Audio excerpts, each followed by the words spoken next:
And then number two, I guess gauging your interest in pursuing this sort of UGA expansion because there's a cost associated with submitting a permit and just discussing the issues facing us.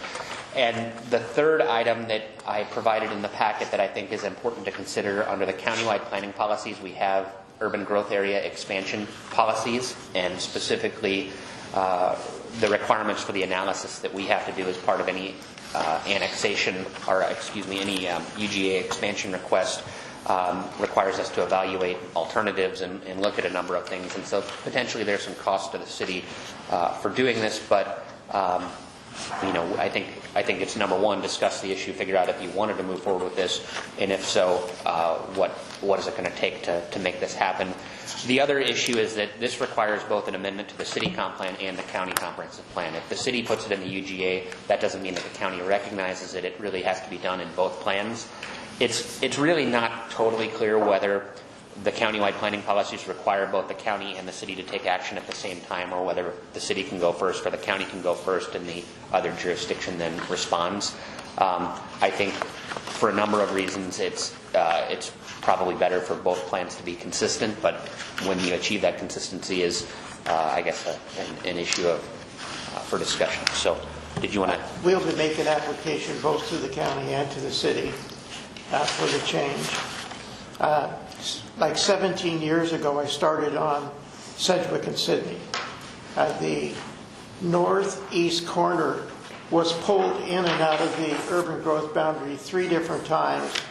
The third time, I beat the county and went in and applied for annexation to the city after the 30-day period.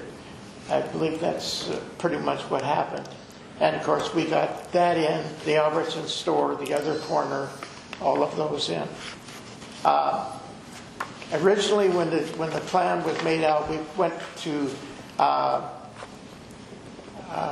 to the top of the hill, left to Leiter, and came up to Leiter, came back around by McCormick's back entrance, and went over to Bethel. And then that was pulled out in favor of going up to Bellmeyer and down Phillips as part of the negotiations. And right now, Mr. Yamamoto's an old guy and would like to be able to get his property in so he could sell it and retire. And I guess that's pretty much it. We've been trying since 2005 to get it in the urban growth area, and you can see by Bill's analysis all the applications we made, and every time it comes up, we're pulled out. What the reason is, I have no idea. Peter Best said that the staff did not recommend it going in. So I started talking to Ed. Actually, I was talking to Ed before I talked to Peter. Ed Wolf and Eric came in, and so we talked about it and what was the chances of getting it in. Ed called Rob and talked to Rob about it, and then I believe Rob has met with Charlotte also. Eric Baker was involved, and Eric thought that Charlotte might support it. So whether she does or not, she has never supported it before, but things change. So it's on the boundary, sewer is across the street, and water's on the property line of Bell, and it's flat. To my knowledge, the only wetlands would be to the back by Mr. Yamamoto's house and the back towards the pond. This pond over here was permitted and built by the conservation people for Mr. Yamamoto in the 60s. The original Mr. Yamamoto, of course, passed away years ago, and he used to have his operation in Gorse. Then the fire station came along, took his property, and he moved here. So there's been active business on the property since the early 60s. I shouldn't say early 60s, like 64. And it's ripe for coming into the city. I've had numerous people talk to me about it, but no one wants to take a chance anymore in buying a piece of property that cannot be placed in the urban area no matter what the government says.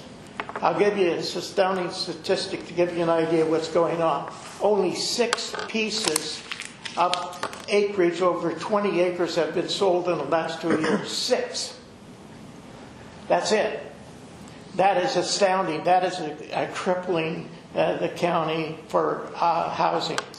I talked to Rush Corporation about buying the property. They didn't want anything to do with it until it's in the urban growth area. So we have a chance to maybe get some more multiple family. Talked to John Johnson about it for housing. We walked both the Bell property and that property, and been contacted by a major plumbing wholesaler. So the idea is to get into urban growth boundary and annex it to the city, so we can use utilities and place it in the city. Can I ask a clarifying question? What is the zoning that you're looking at for city? I am not sure. I would think industrial if we could get it, but I would just like to get it in the urban growth area. Talking to Peter, he said we're looking for housing. Well, it's an ideal spot for housing. It's flat, has good access. We close to the intersection, walk to shopping, so on and so forth. It's also right adjacent to commercial. It's also a fairly pressured center, if you will. But at this point, an industrial, it's probably not compatible. Is it commercial? We have to change, Scott, I believe we have to change the resolution, right, in the county. We've got Well, to that was my cooperate next with the 2 question. county commissioners to redo the resolution so we can include it. so there's been a docket that's been kicked out on this for this calendar year so far, as I understand, and it didn't include allowance of any parcels that would amend UGA boundaries. So I think that's the first thing that needs to I happen. met with Commissioner Garrido Friday. Okay. She was non-committal. Whether she said she would look into the matter. I said our deadline for our comp plan amendments is Thursday. Mm-hmm. And she says, well, I won't get to it Monday, but I will get to it. But she was non-committal. She wants to look into it, and whether we take action or not. Even I would say, even if I mean, there's nothing to prevent Mr. Brown from making application, and that he's within his right to do that.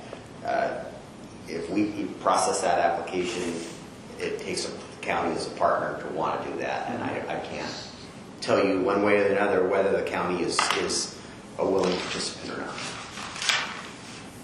I guess my only concern is source and capacity for sewer and water. I'll have to take a look and see. I know that when we did our comprehensive plan, we looked at the current area plus in the joint planning area, the JPA, plus to the southeast, those remaining McCormick properties. I don't remember these properties being included. So an intense housing would definitely be challenging because we didn't include it in our sewer comprehensive plan, is what I hear you say. Yeah, I need to confirm. So I want And to. source. So it's not just utilities that we have to look at. I would draw your attention in the countywide planning policies I provided in your packet on page 9. The countywide planning policies say a jurisdiction as part of its comprehensive plan amendment or sub-area plan process that proposes an expansion of the UGA shall prepare or update a comparison of potential areas for annexation, including planning and zoning regulations currently in place, and then an evaluation of how full-range urban services and infrastructure would be provided. And so we're supposed to look at fire, police, transportation, utilities, EMS, stormwater, sewer, water, solid waste, park and recreation, and schools. And that's even if we're not the applicant? That's even if we're not the applicant. Well, I don't know. I mean, I think if we docket this, we are the one proposing the amendment. And so I'm wondering what obligation we have to do a comparison of possible scenarios for UGA expansion.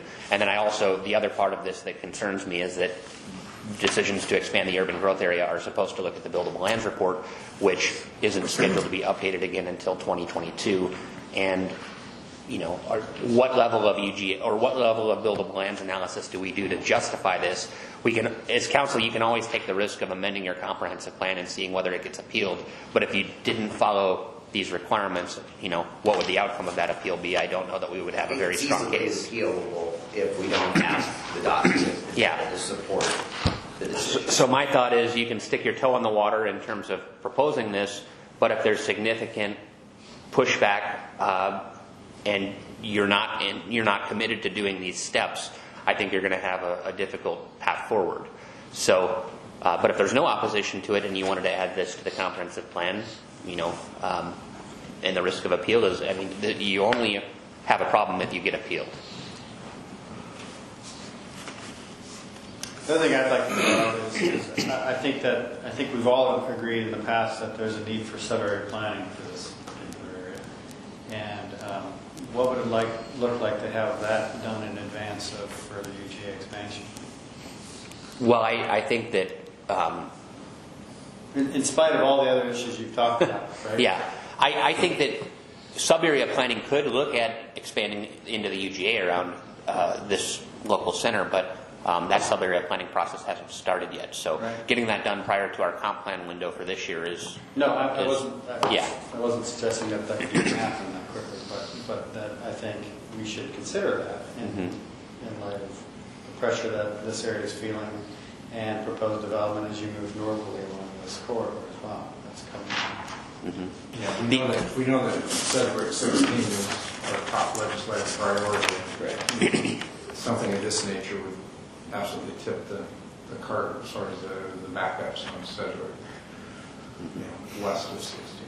The other issue here is It already is. the map doesn't show the map currently shows Sydney as not coming into the city, and so whether we take on that piece of infrastructure or not, do we want to have information about what facilities are in the right of way, and is the county going to insist that we take half the street or that we take the full street as part of this? I think we need to show whether the right of way comes with the annexation or doesn't come with it, and then what is the potential liability associated with that road. I know the county, I think, is getting ready to overlay this portion of Sydney, so presumably the road would be in pretty good shape and shoulders, a bike path on it too. So yeah, if the road is fixed, I'd say bring the road in. But if it's not fixed, I'd say don't bring the road in. Well, the question though is, it's one thing that it's being fixed as a rural road. If this came in and it started to develop multifamily or something, that our new road standards are going to apply to our turn lane and bike paths And sidewalks, yeah. Sidewalks going to be an urban section. So what's out there now? Their version of a bike path is a paved shoulder. Yeah. Ours is sidewalk, curb and gutter. Yeah, so it's, the reality of it is if this came in, we would need to take the road. Because otherwise, if we don't, then we're going to have this non-conforming issue. The development's going to be developed per our standards, and then the road improvements are going to fall within the county. That doesn't make sense. But it's a different question between UGA and city limits, right? So it stays in the county, but in our UGA, we wouldn't take the road. I think that their intent is to get it to UGA and next to the city. So one of these figures, it looks like the property to the north is in the UGA. It's in the city. In the city. Oh, okay. So it's not. Yeah. Yes. That was everybody's question before you got it. Sorry. But because the diagram didn't look accurate. So I know it's probably been 2 years. We went through this whole UGA discussions, and the county was reallocating urban growth areas from to. What? Do you have any idea what? If we were to try to request that this goes in, are they going to come back and take something out?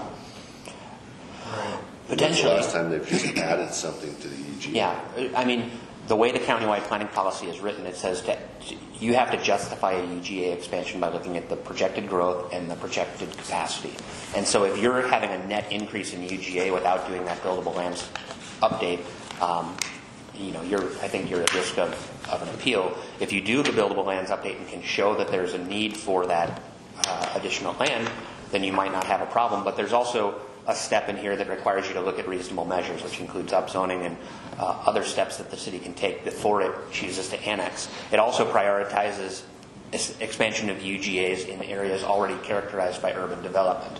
And so, is this like a landscape supply type place? So it's used in a semi-industrial land, but also agricultural capacity now. And so, Well, the problem with it is that he cannot put retail in. It's considered rural 5 acres. If we can't annex or get into urban growth by our 17 acres, what happens when we really need more property? We're in the middle of a housing crisis, and we're saying, well, we can't bring 17 acres into an urban area where there's sewer. I mean, it makes no damn sense. We got to stand up for the South End and the city of Port Orchard, make sure that we have housing as well as industrial and commercial. So anyway, this guy's been trying to get it in the urban growth area forever. I mean, longer than some of us have been in Port Orchard probably. Not me, but some other. So with this go around, why are we just now hearing about this and our deadline's Thursday? I mean, it sounds like we've got a tremendous amount of work to do. Dick's been working this for months with the county and not getting any traction. Okay. So then he came to the city with requests, and I heard about it, and I said, even if it came to the city, it's not going to go anywhere without the county wanting it to. And that's why I had a meeting Friday with Commissioner Garrido to gauge, we all know there's 3 county commissioners, but there's 3 separate districts, and whatever the commissioner of that district wants goes. That's just the reality of the situation that there is, and without Commissioners Garrido's blessing, even if the other 2 commissioners won't go there, in my opinion. There was also some pressure for the commissioners that if we allow it here, why wouldn't we allow for that kind of request elsewhere? Because we've had those requests elsewhere, so the county's had those requests elsewhere. So that plays into this a little bit, as well as the comp planning, which from the board's perspective, is the comp plan was just adopted and it's meant to kind of hold things in place at least for a few years, maybe mid-cycle review. So they're seeing erosion of that. So I guess the question is, if we got an application, do you guys want to move forward with it? I guess that's a question I've got to get out of here in about 3 minutes to another meeting. I think that's the question. And just because the city takes action doesn't mean that the county will. Well, what would we be obligated to, right? I mean, this list that you just referred to on page 9, do we need to better understand? We already have a significant issue with sewer and water. And traffic. And traffic. I mean, serious issue. So, I think we're going to have to be comfortable with not only recognizing some of the issues we have now and bringing solutions to the table, but, before we make things worse. Well, So- it's a docket issue. Yeah. We don't have these on our plans to do this subject planning. This is something we're going to have to hire consultants to, our sewer and water and transportation to look at, how do we confirm source and capacity for transportation, sewer and water. So, I would support it from it seems like a logical area to bring in the city, but it just seems like it's like the 11th hour to me. It's just like we've got to figure stuff out before we jump into this. Is my staff. Can we conditionally approve it, or? well, your decision is if an application comes in, which it sounds like Mr. Brown wants to submit an application. Number 1, is the committee going to recommend docketing this as a proposal this year, or is it going to get kicked out before it even gets started? And then I agree with Mark. I mean, I think just the fact that this whole area is served by the Albertsons lift station, this additional land isn't in any of our plans for enlarging that system. And I think there's a whole lot of analysis that goes into expanding it. And I think from an urban design standpoint and from this being a local center standpoint, it may make sense to have this in. And I would lean towards saying it does make sense to have this in. But does it make sense to bring it in now or as part of the next periodic update to the comprehensive plans when the county is comprehensively looking at buildable lands and figuring out how to do this. And does the city council say, we want to put this on the short list for areas of expansion? Yeah, we know that Albertson's pump station's got to get rebuilt and upsized. That still, they haven't committed to what that design is. We're kind of fighting with them over what that looks like. That system could double, that improvement could theoretically double. And the problem with that area is there's really no room to expand unless Albertsons gives us more property. That's just not a sewer issue. It may make more sense if we were to design this planning area. I would probably look at putting a new pump station out here on this property and just abandon let Albertsons go back to just being Albertsons and leave it alone, bypass all the Stetson and brush development. That takes time to really develop that transportation. We know that we can't, Dick's called me 100 times, I can't get to 16. It's like, well, this is only going to exacerbate that until those compact roundabouts get built. And then we've got our whole source issue that we need a well 13 online. We need to make that interconnection coming down from the east, down across the highway, and to get into that area, or come down from the corner. So there's just a lot to I've always figure out. felt that, we're trying to pump all of this affluent into the stuff at Cedar Heights. Right. And we should be looking at coming off of Sydney and not going into that main and going straight down, because some of the area down to the apartments on Sydney, that's where the sewer starts. Or do they run down to the west? We fixed that capacity problem. Yeah, I'll be there in 2 minutes. Somehow we can only put so much affluent in there. We're putting 300 units up on the hill up there. I imagine we're going to have to go down through Lowe's and sooner or later and figure out some other route.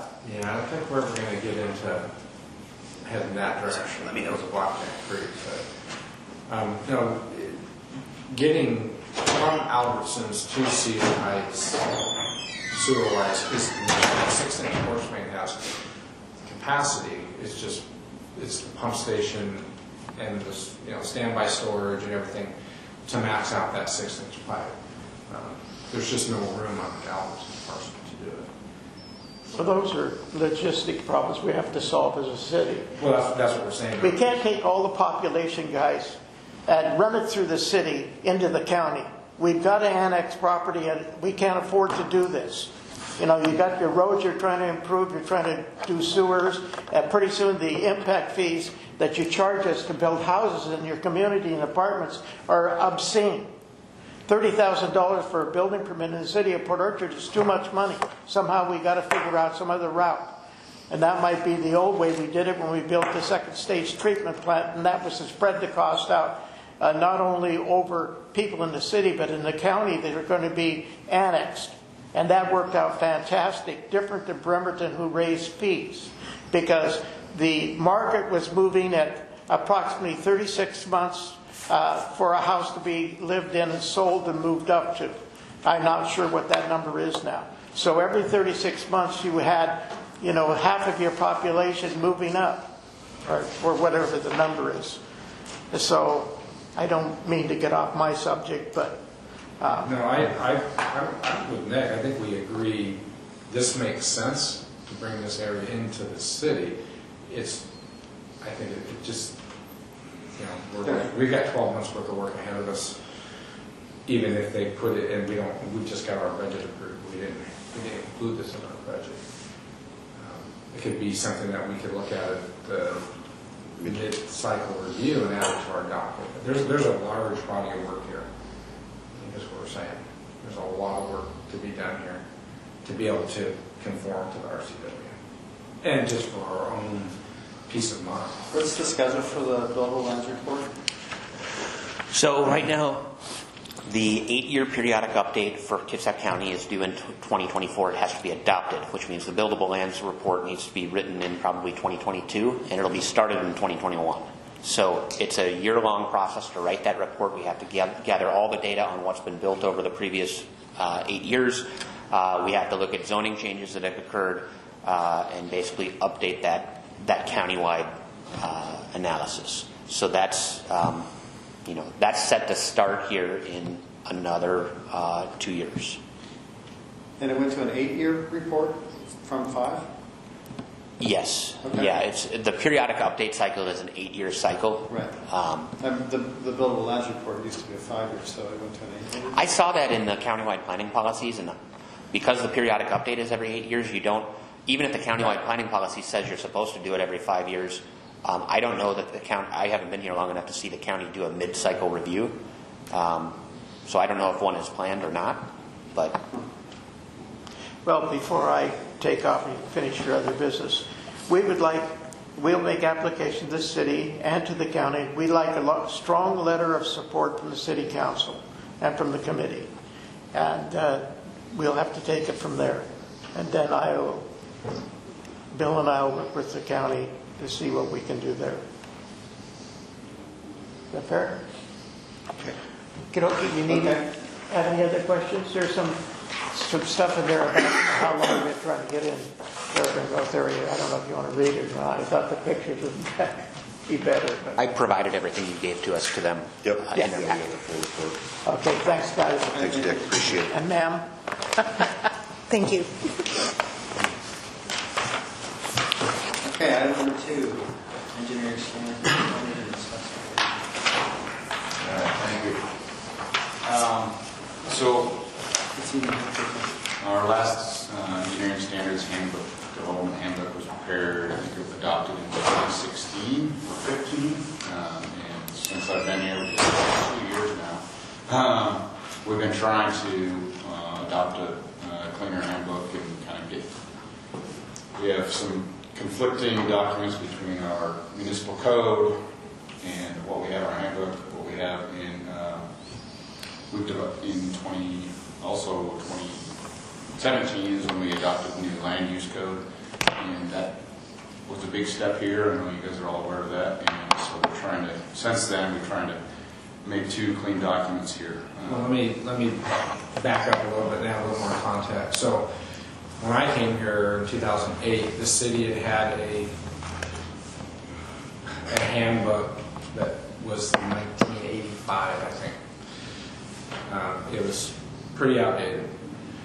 And so what we tried to do at the time was we hired a consultant, and I think they took some different Covington and some other more kind of progressive areas. And the move was to create this one-stop handbook. So that was with the previous development director, where we were going to have this developer's handbook, and that's what it was called. And it kind of smashed together building, planning, and public works into this one-stop document. In hindsight, that was a terrible waste of time. It was a very convoluted document. And then, as Mike said, as they started getting into rewriting code, when Nick came here, now you had all this, well, what do we do about this? And then the other big thing is the city attorney, two or three city attorneys ago, said, do this by resolution so that we can go and make, simple changes. Well, then when Carol came, Carol said, well, you can't compel anybody to do anything because it's not by ordinance. So it was really, that whole process was just a complete waste of time and effort. I hate saying that, but that's what it was.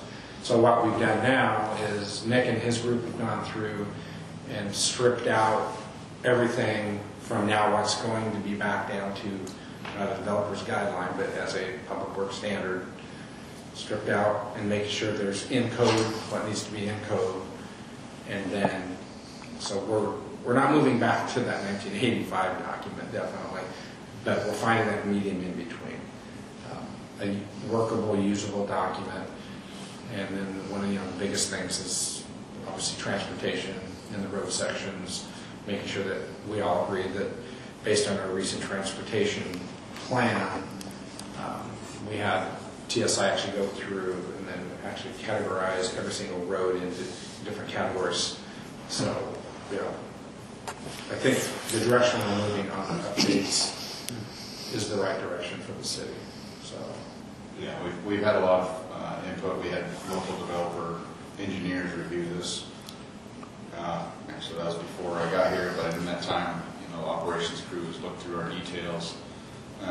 There was some value that the last neighbor had created a lot of our CAD standards, and now we have the abilities in-house to update those and have staff time to do that. So our new engineer, Ian, has helped a lot getting this moving forward since he's been here. So That's been one of the biggest things, is getting staffing, actually, time and skill, and coming from the private sector, knowing kind of what's out there.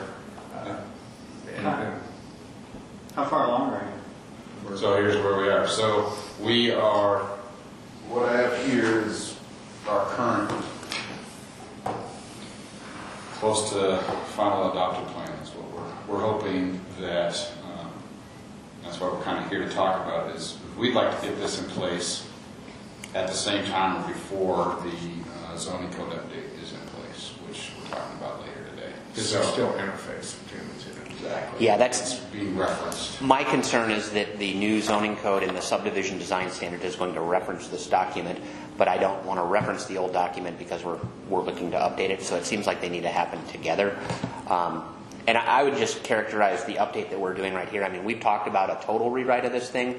This is really more of a Band-Aid approach. It's strip out the extra material, old references to code, procedural steps that have been replaced by the new Title 20, strip all that extra information out, really get it down to mostly drawings and textual standards that are very technical in nature.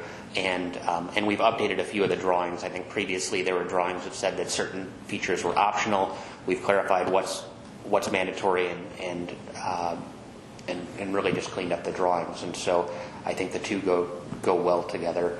But it's still not perfect, but it's good enough to use if it is adopted by ordinance. Our goal moving forward, so what we want to do is get this in place now, get it clean so that the codes aren't in conflict, but now we'll be doing annual updates. So come this time this fall, we'll be hitting this hard again, and then, the idea is to do this by ordinance, and so that every year we'll have an update similar to the comp plan update. And this will look different than the last one, but we're thinking for any annual changes this year's, the 2019 to 2020, we'll dive a little bit deeper into this with some more time available to get into it. But so that we're coming to you, talking to you about how you'd like to proceed getting this adopted, whether or not you want to take it to a full work study session or go straight into council as a technical adoption. So it's a technical document. What would work study get us? If you want further review with the whole council involved. I think it'd be important that the full council understand, again, the history of it, where we're at, again, what we stripped out, what we interfaced. Because if we take it directly to the dais, then there's going to be a lot of confusion. I think it makes sense to Yeah. go to work study. So are there stakeholders that have been, some of the users, engineering firms that have been a part of this?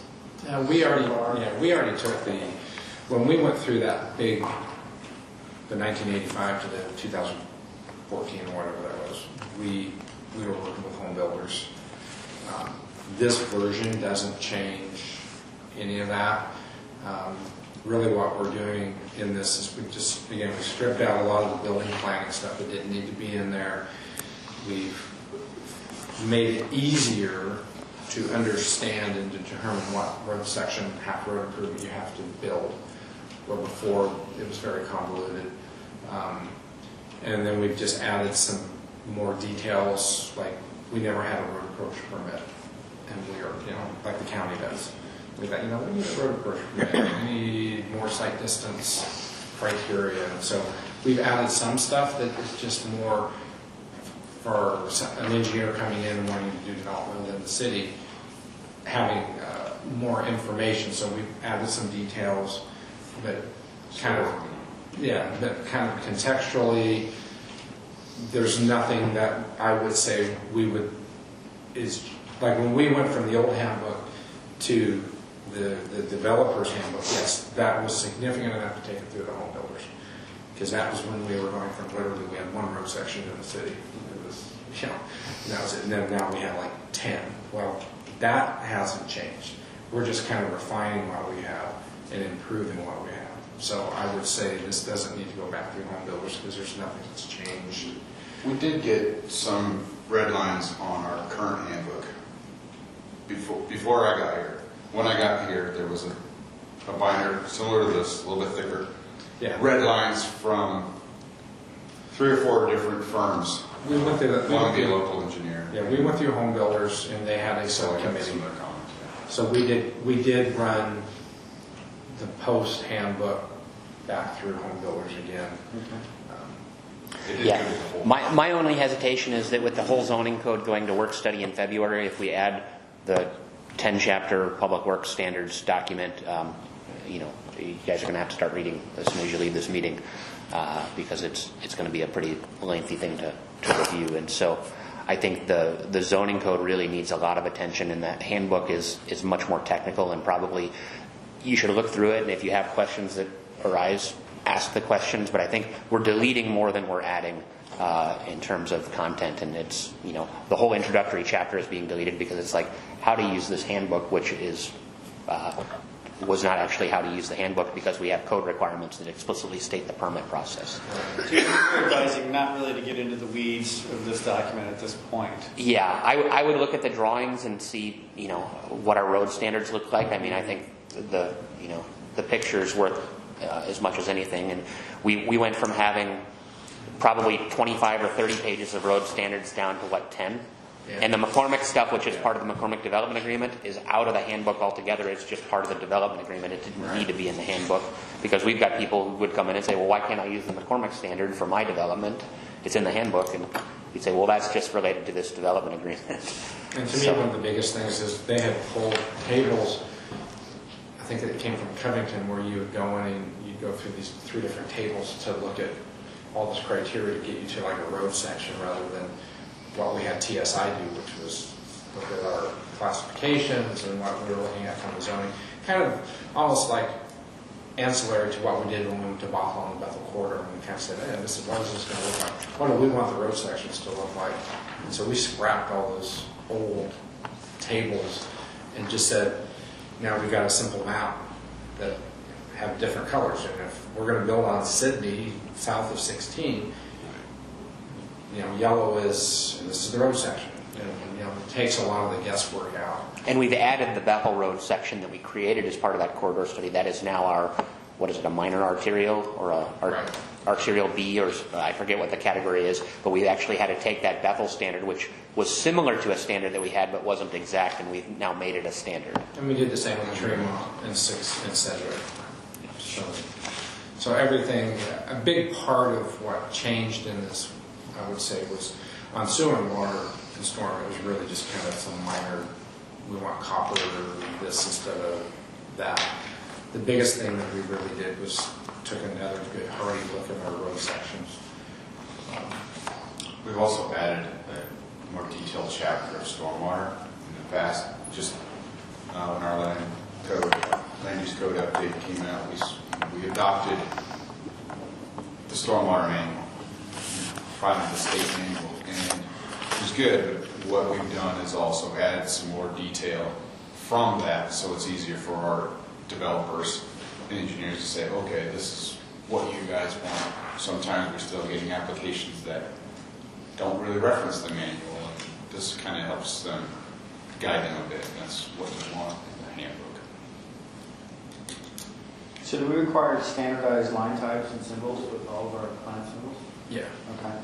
And that's always been in there. okay. Yeah, there's a whole section on font and line type and pen sizes and drawing sizes.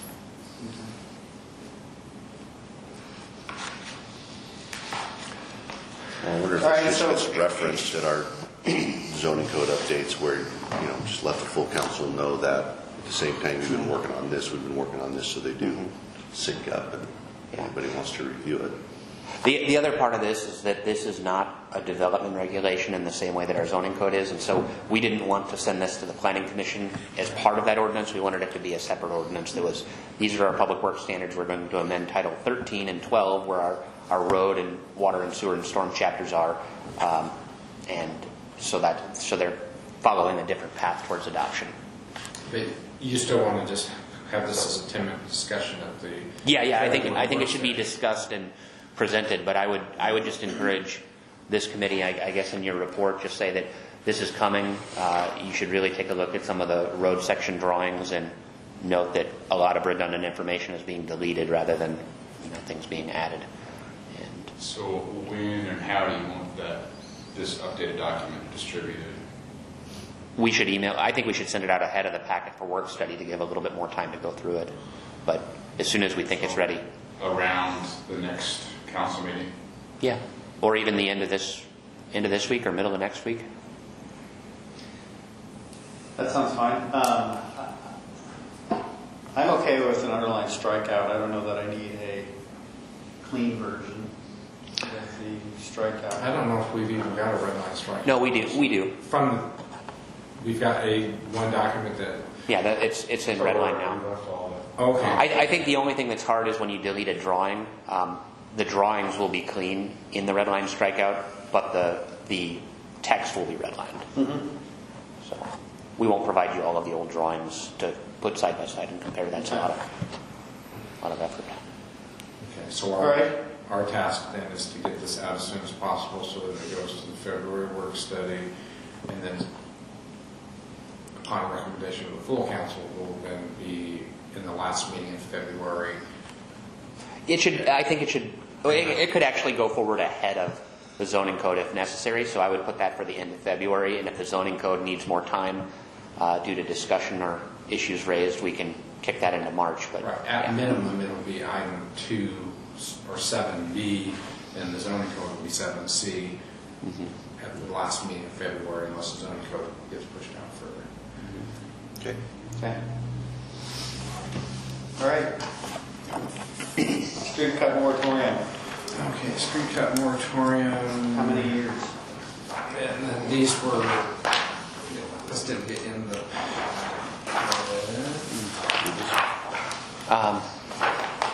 we'll share one down here. Thank you. So what you have in the packet, let me show you what you got in this packet. So we know that we talked last year about the need to have a street cut moratorium. And again, same thing, now that we've got some staff, we were able to get Ian looking at some different cities. And so you've got, this is just a draft, assuming that this will go on the February 18th work study. A work study executive summary that talks about proposing this street cut by amending 12.04 and 20.24 of the municipal code. There's a draft, then staff report, assuming this goes from work study to the February 25th meeting. You've got a drawing, which is a trench restoration, which isn't the moratorium. This is just a new drawing that we put into our handbook. We had a simple trench cut that just was like 4 inches on either side of the trench, and that was it. So this is a more stringent repair for just normal restoration. This is just to point out that we're going to have a higher standard for trench restoration, and then we'll have streets that actually have moratoriums. So this is for non-moratorium roads. Then you've got red lines and comments that came back from Sharon when she reviewed the full proposed ordinance. And then there's 2. So I've made all of her, so then you'll see ordinance 00219 in red line. And so I've made her propose corrections to the text. The only thing that has not been addressed yet, and I think that's kind of the work study discussion part of it, is going to be just her comments. So I'll probably just put this on the agenda for the work study, if you agree, kind of as is, so that we can have just a conversation in general about what the moratorium is. And in general, what the moratorium is that at the direction of council, since we have Tremont as a new street and we're going to have hopefully Bethel, we wanted to have the ability to place a 5-year moratorium, which really is just, it puts a greater onus on the public works department really to coordinate with different utility companies and to make sure that, when Tremont's done, nobody's going to be tearing things up. Now, it's a difficult challenge. We ended up, a large part of our change orders on Tremont, quite honestly, this increased cost was Mike and I going back, because when we did the original design, they were just designing the road. And we knew that we needed to sewer a few houses that were still on septic, but it wasn't designed to really look at 20 years down the road. That's a whole different project. We were able to go in through change order and make sure that every lot now has a sewer and a storm and a water step and then a power plant step. And, I guess how much, there was a couple $100,000 total, and we added all the additional stubs and change orders that we had. More than 300 that we added, out of our contingency to make sure that we wouldn't have somebody developing one of those houses and needing a connection. And then on the gas station, proposed gas stations, Chevron at the northeast of Pottery and Tremont, we've just confirmed with their builder, because they're going to be moving ahead very quickly, make sure that everything's stubbed out, which it is. Either off of Tremont, or they'll be getting services off of Tremont Place, which they're going to rebuild the road anyway. So the idea is, we get a brand new road in, we don't want it, we're not going to allow it to be torn out. So really this is following up with the council's request. And again, Ian did a good job of finding some standards out there that seem consistent, that have the draft that the chairman reviewed. I think the county kicks out a list of roads subject to moratoriums monthly. How frequently they're demanding that, so it does require Yeah, and with our paving schedule for the next 5 years, probably won't need to be monthly, but yeah, we certainly will be communicating with the folks when we have another project out there. Yeah, we're going to have to do like the county does, and not just the year in advance. We're going to have to look at our transportation improvement plan and really look at having these kind of coordination meetings with all the utility companies. Yeah, PSC, we were already scheduled for our annual visit, so that's what they usually want to talk about, is what our paving plan is. But we'll start doing that with other utilities as well. Right. And, obviously West Sound is a big participant. Yeah, they're interested in what we come up with. Okay. So, yeah, and is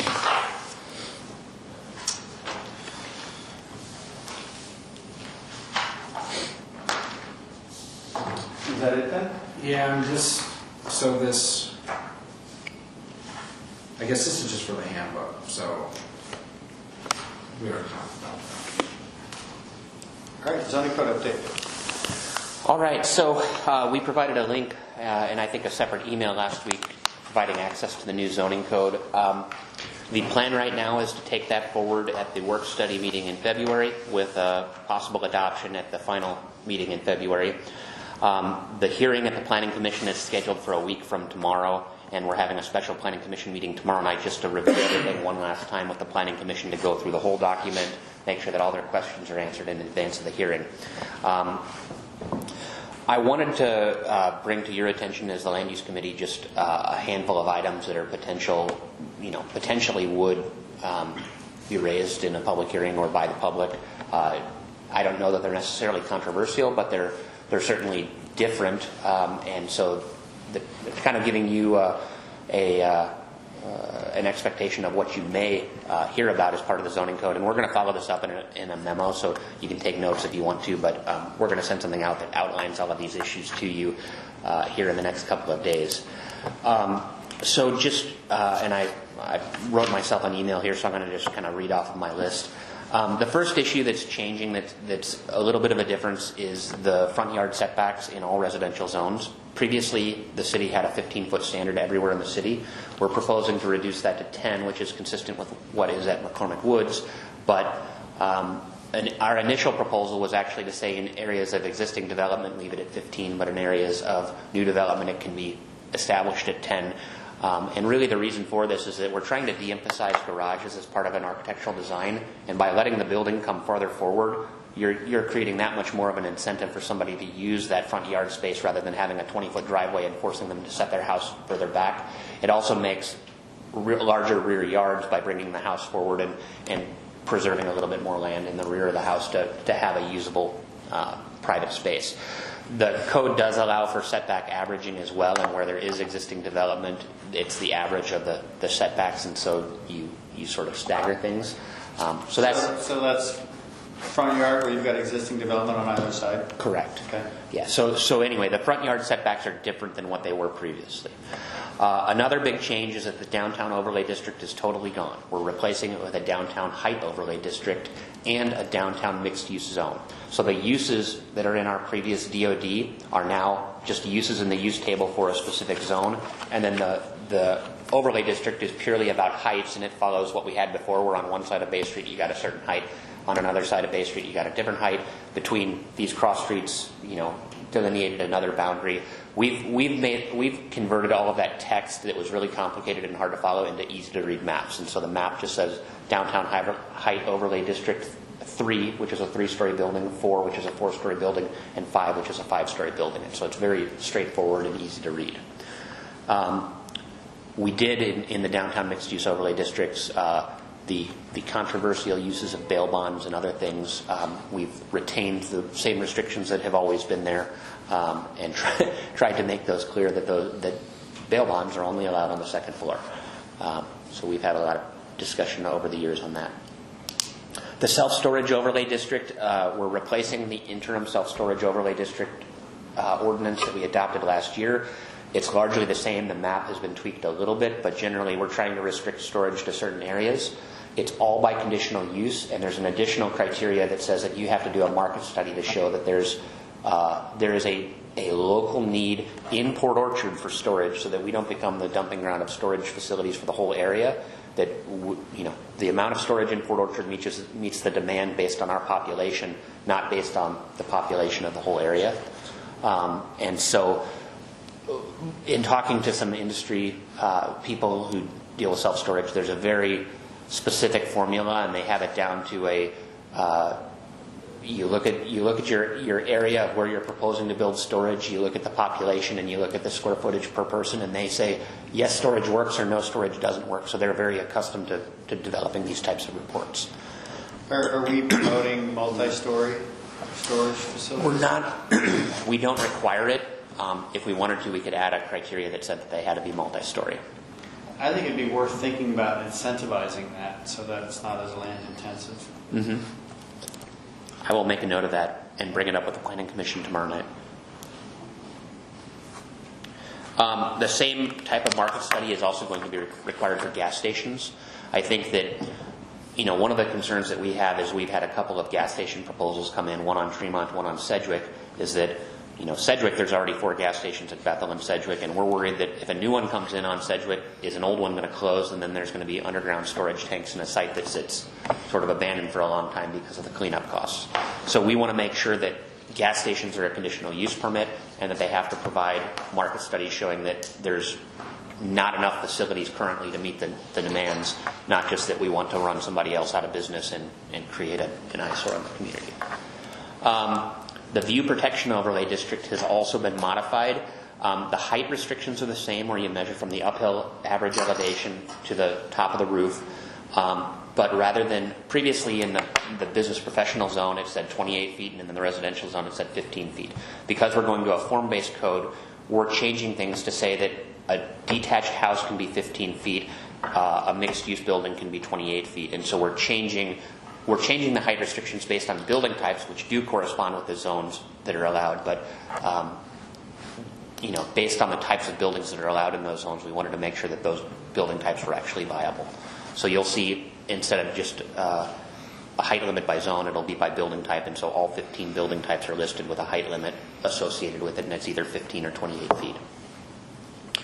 In the use tables, I think the thing that you're most likely to hear about is we sent out mailers to a whole lot of property owners, but we really wanted to focus on those property owners who could be perceived as having a down zone, but they're not actually being down zoned. We're shifting them from a purely heavy commercial type land use to a residential or commercial land use, but the commercial uses are more restricted, but the residential are more permissive. And so parts of the Bethel corridor and other areas are where previously you would have had to do a true mixed-use development where there's commercial and residential. We're now going to allow commercial or residential, but in exchange for that, we don't want things like car dealers, car washes, things that would be really auto-oriented that would potentially conflict with those residential uses. So we wanted to let those owners know that we gave them a special notice to say, hey, your zoning is changing, it's going to be commercial mixed use. And if they come to us, we're going to say, you can't, now you're not going to be able to do these things, but the thing you're gaining is apartments and multifamily. So I don't know whether, and if anybody comes to us and has an issue with that, we're not so hung up on this that we're not willing to potentially change them to a commercial corridor or some other use. We just want to make sure that they understand the issue, and we're going to try to make sure that people are happy. Have you gotten people that are not happy? Not yet. The notices went out in the middle of last week, and so I think we've only had one person come in so far, but what do we send, about 1,000 notices? No, about 270. 270 notices to people who are affected in this way. Well, residents wouldn't be opposed to that. It would be the businesses that would want to come. I think it would be landowners who don't know what they want to do with their property and who think, I think there's a perception among some people that commercial is more valuable than residential, but commercial property demands have really fallen, and so you may have somebody who says, oh, I always wanted to have a gas station here, or I wanted to have a motel, and suddenly they can't do that anymore, but now they can do apartments. They may perceive that as a down zone, but I think if they actually talk to an industry person, they're going to find out that they're in a better position and that their property is more in demand than it was previously. Other issues with the mixed-use zone, just to outline a few, there's more restrictions for drive-throughs, gas stations, motels, large retail uses like larger than a 15,000 square foot space, so big box type stuff, car washes, and automobile-oriented uses. Then the other commercial zones are commercial corridor and commercial heavy, which are commercial corridor is somewhat more auto-oriented and commercial heavy is very auto-oriented. Other issues, the transfer of development right program. We have proposed, in working with the previous director at Kitsap County, we wrote up a proposal to become a receiving area for the county's TDR program. And so the transfer of development right program allows somebody to buy out somebody's development rights out in the county and to get a bonus somewhere else. In the county, the bonus works as a density bonus in terms of the number of units. Because we're moving away from units per acre, we're going to give a height and a square footage bonus. So if you buy a rural development right in the county, you get 5,000 square feet of space at 1 story above the current height limit, and you can go up to 8 stories. And what we've done is we've gone around the city and found properties that are most compatible with increased heights. I don't think we're going to see a building that tall, but we wanted to create opportunities for this. And so there's a map in the TDR program that says these are receiving areas, and if you buy these development rights, and you can only buy it from the south end of the county, you can't buy it from the north end of the county and transfer it to Port Orchard. We listed specific zip codes of where you can send from into Port Orchard, and then we just follow the county's language exactly in terms of how their process would work, which they have. I don't think we've had a transaction yet in the county. There's some interest in it, but I think hopefully we can preserve the areas around Port Orchard and give people an incentive to buy those rights. I think the interested parties got a lot of land out by Long Lake. Okay. So that's a totally new program, and whether it gets used or not, I don't know that it will more than once or twice, but we're making it available, and we'll see what happens. In the subdivision design standards chapter, we've added a lot of text about how we lay out subdivisions, but the big thing that's new is we've created a connectivity index, and it's basically a ratio of nodes to segments, and we're really trying to encourage subdivisions that aren't just one entrance and then it dead ends and doesn't connect to other adjacent developments. And by creating this index, number one, we're meeting fire objectives of connectivity so that there's 2 points of entrance to a subdivision. But we're really just trying to increase connectivity and encourage developers to create the stubs to adjacent development.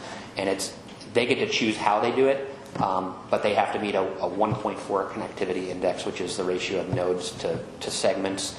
And I think it's going to work okay, but it may take a little getting used to for the developed community, especially if they're looking for just a dead-end cul-de-sac type development. Did you talk about charging stations yet? Not yet. Okay. I'm just getting to parking. So parking reductions, previously I had the authority to grant a parking reduction, but it wasn't part of any process. It was just the director may grant a parking reduction of up to 50%, and there was no criteria. We're rolling parking reductions into our administrative variance program, and so parking reductions, there's no limit to how much can be reduced, but it requires a parking study. And so when somebody provides a study that shows their demand, we are able to grant an administrative variance, and it has to meet the procedures for an administrative variance. So we're creating a more fair and clear process for how to go about that reduction, and that applies to vehicle parking, bike parking, electric vehicle parking, etc. And speaking of electric vehicle, first of all, bicycle parking is now required for certain uses, but it's just put in a bike rack as part of your development. It's not real complicated. But electric vehicle parking is new. I learned about this at a PSRC meeting recently, but several cities have adopted electric vehicle standards that say that a certain percentage of your required parking has to be available for electric vehicles. I've been reading a lot of research lately. Deloitte has produced a bunch of reports on the growing demand for electric vehicles and charging facilities, and I think that the time has come for this to be part of our code. There is a cost of providing the conduits and sizing your panels appropriately and then putting in charging stations, although there still are federal tax credits for charging stations. But for different uses, there's going to be a minimum number of stalls that have to be set up for electric vehicles, plus 50% above that number have conduit for electric charging stations without actually being provided with the charging facility, so that they can expand that without ripping up parking lots in the future. So residences... It shouldn't just be conduits, it should be panels. Yeah. Everything's got to be sized and designed. They just don't have to pull the cable or hook anything up until it's needed. So, for instance, 10% of residential parking in a new apartment complex would have to be wired for electric vehicles, and another 10% has to have the conduit provided so that electric vehicle parking can be expanded. And my firsthand knowledge, I have a family member who bought an electric vehicle and ended up having to move out of their apartment building because their landlord wasn't willing to do anything in terms of supporting that. And I think with as many apartments as we have and people who are living here and commuting to jobs at various bases, it's going to be very hard for them to own an electric vehicle without a provision like this. So in addition, gas stations, restaurants, medical facilities all have to have electric vehicle parking spaces. Other uses are listed at 1% of stalls have to be electric. However, like I said, you can still get an administrative variance if you can show that there's, that it should be reduced for one reason or another. We're willing to consider those reductions, but I think this. Go ahead. How do those reductions contemplate a future reuse or redevelopment of that facility or that building or office space? Well, the parking code is only triggered once you cross a certain level of redevelopment. So if you're repurposing a building without changing the building or the parking lot, you don't have to comply with the parking code. But the parking standards apply in the same way that meeting our minimum parking requirements apply when you change or when you expand a building by 50% or something. It's a valuation based calculation. My concern too was the redevelopment opportunities downtown. If we don't at least have the conduits in place, you'll never see it, because you do structured parking. If you didn't run that conduit through it, it will never happen. So we met, I can't remember if it was Thursday or Friday, we met with Seago just to make sure that he's aware of these code provisions and the plans that they're making, and he had no qualms about it at all. Because we're probably going to exceed these requirements and the type of development we're doing. The folks that we're trying to attract want this type of stuff, and so they didn't have any qualms at all. So the code doesn't speak to who's paying for the power, right? I mean, No, if I open it's a up to gas them to station- figure it out. Yeah. If I open a gas station, I provide the space. It could be free, or it could be an enterprise opportunity for you. Well, I know You're when charged. we did our first eco-tality down there, they had like a certain time period where it was free, but then people had an account, like an order card. There's So I'm there's different assuming- services out there. Yeah. So you could hire, so that, like an orca type thing. Yep. So what, elaborate on your requirement for a restaurant? So a restaurant, A new restaurant. a new restaurant would be required to provide, it's either 1 or 3%. Is it 1%? I thought it was 1%. Yeah, so roughly, you look at a fast food restaurant, that's 2 stalls that have to be set up for electric vehicles. And so, That seems odd to me. I mean, For why a should fast a food restaurant restaurant, have to? seems odd. Any restaurant. I mean, you're putting another burden on them, and we have restaurants closing all over America right now. Well, it's not an existing one, it's new. I don't know, Well, that's where I get into the payment thing. So if there's a new Red Lobster and then there's 2 stalls and I have an electric vehicle, I pull and say, hey, I'm going to charge the car while I'm eating. Fine, yeah. The question is do I have to have an account that's compatible with that, or am I You're swiping a credit card. or is it just free? industry's Or- taking care of that. Yeah. That's not our concern. It just seems odd that a restaurateur should have to provide that, just a mandate for it. It's like, do your own managing of your batteries. I can We see it just said from a- downtown in the city that it makes no sense for us to charge for it because the cost of electricity was less than the infrastructure to, so it's not going to be a profit generator for a business.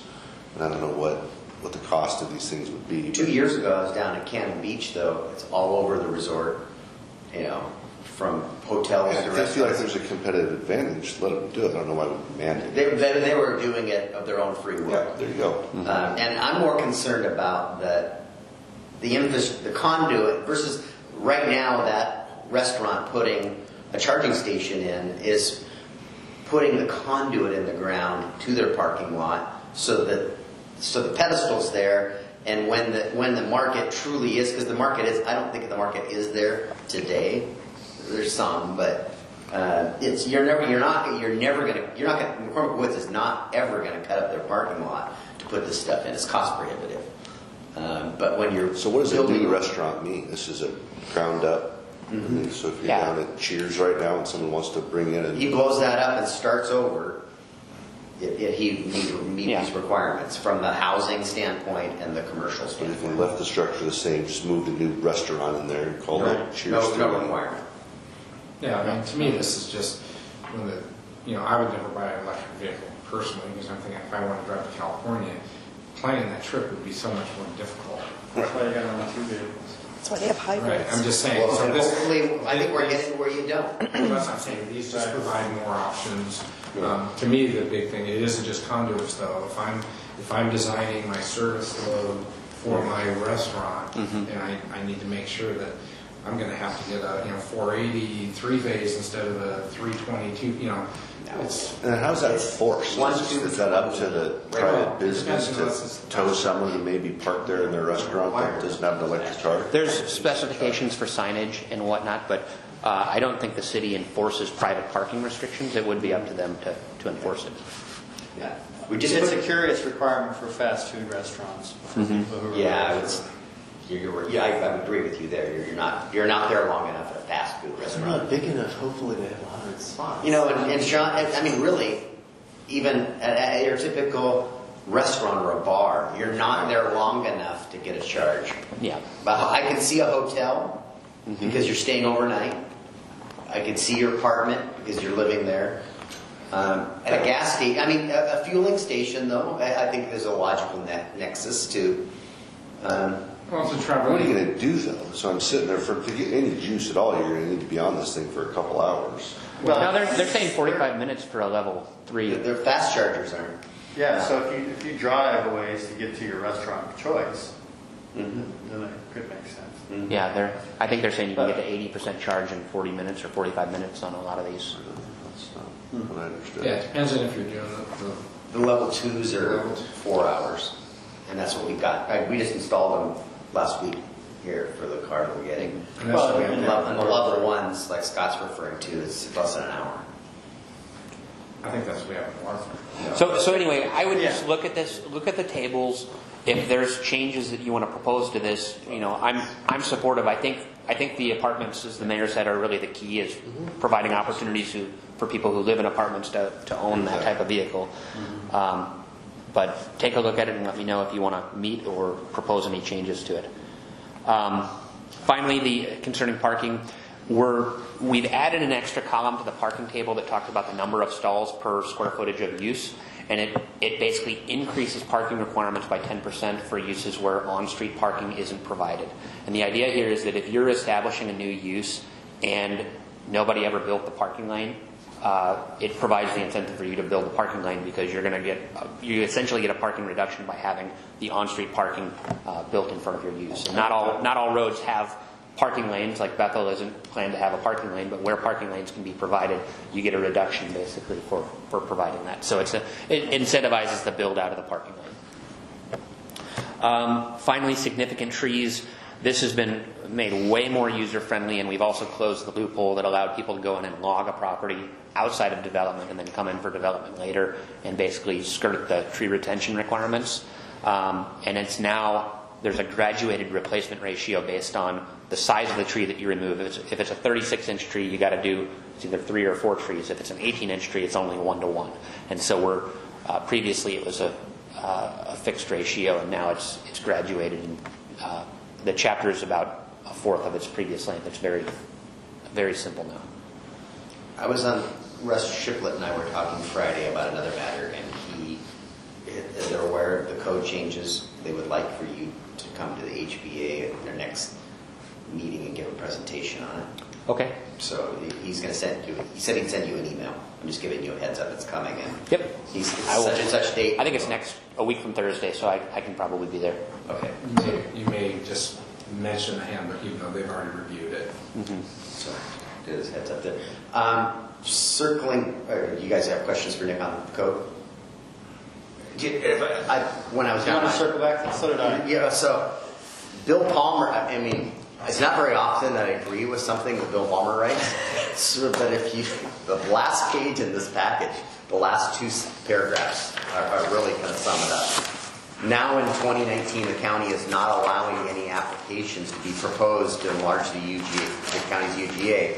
Who knows if the county will be willing to expand boundaries in 2020? A quick overview of the problem we have with the Yamamoto property, as I've been saying for the last several years. Unless the city is willing to both support and lobby for the inclusion of the Yamamoto property in the UGA, it is predictable the county will continue to exclude it. So the county isn't allowing anything currently. And what I'm just concerned of is Terry Yamamoto getting soaked for a bunch of fees. Sure. For something that's not going on.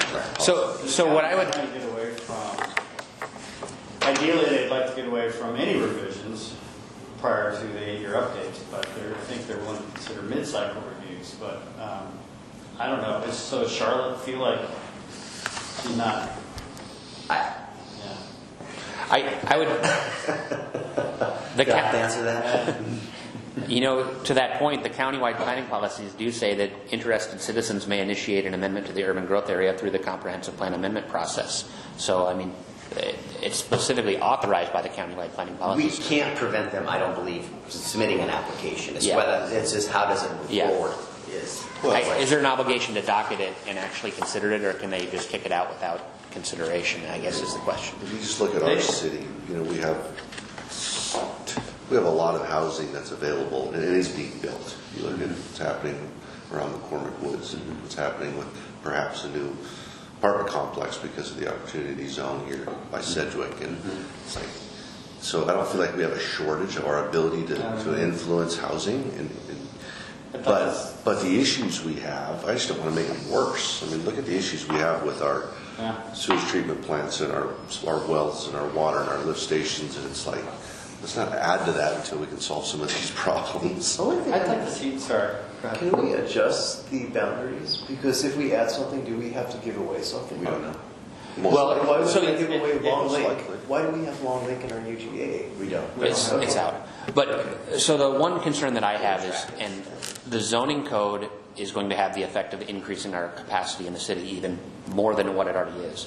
And so because we're updating the zoning code, and if we were to propose a UGA amendment, the buildable lands analysis needs to be updated based on the new zoning code, not based on the existing capacity analysis. And I suspect that we're adding, tens of percents to our buildable lands capacity in the city. This area is also, for me, our forerunner for sub-area planning.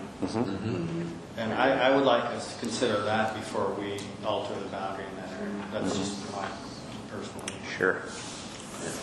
I have one more item, and Mayor. So what was the, I'm sorry, I had to step away. What was the outcome? I don't know that we really came to an outcome on this. Here's, when he was leaving, what he said was, that they are hoping for a strong letter of support from city council. For their application. That's the request to That's the request. this committee. So is this committee going to forward a request? So here's the problem. When's the county's deadline? Thursday. No, that's our our deadline. Our deadline. I don't know when the county's deadline is. I don't know. I thought it wasn't for another month or two, but Okay. I can have. This is not going to get before this body to meet our deadline. Yeah. He did say Well, for I the committee. You guys can't. He said You guys can make a recommendation to the full body. Well, there's too much work that needs to be done, right? Understanding whose roads, who, and what infrastructure is in the ground, and water source. And I mean, I think it would be reckless for us to say, yeah, we support this, go do it. We have no idea what the underlying impacts are. yeah. So I think shortlisting this as a candidate for expansion when we next consider expansion would be a good first step to say that we want to put this area on the short list and look at it when we have to do our next periodic update. Well, again, I think it might be more important to do some Sub-area, planning yeah. to understand what that would mean when those are coming in. Okay, I'm going to get a phone call here in an hour here, so I'm just preparing. Well, so Dick heard, I should have heard anyways, that this area is under a lot of pressure. Yes. So what I'm hearing is we're going to add this to the short list for future expansion. That we need to do a sub-area. The city needs to perform a sub-area plan. When you think about these sub-area plans, are you thinking about contracting those out? Yeah, we this was not our top priority for doing a sub-area plan. I mean, this wasn't at the top of the list for what needs to happen first. Okay. But yeah, I think bringing in a consultant to look at this makes a lot of sense. Though I don't know, once the zoning code is done, Carrie and I may have more time to look at this, and also depending on what our workload is for the shoreline master program this year, we're still talking about a parks plan and comp plan amendments for 2019. So, it would either be the two of us working on this or hiring a consultant to do a sub-area Code plan. done. What are you guys going to do? So also, I don't Don't work throw with me here. the long-range division, the county long-range division, and with a lot of detail work that they do. But I know that the staff that's there now is really focused on the BLR and making sure that if we squeeze this balloon, where else are we going to accommodate that? So that's their first message to the commissioners. Okay. So here's what I think is my comment, and you guys correct me if I'm wrong. So before the council would be willing to write a letter of support, we need to evaluate the sewer and water system capacity and perform a sub-area plan.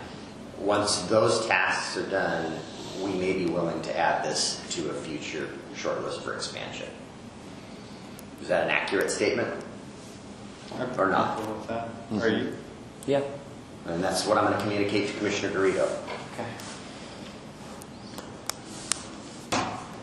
Unless if you guys want to write a letter, or is the recommendation you guys want to write a letter? Well, I also think that you should remind her that the BLR should inform on these better.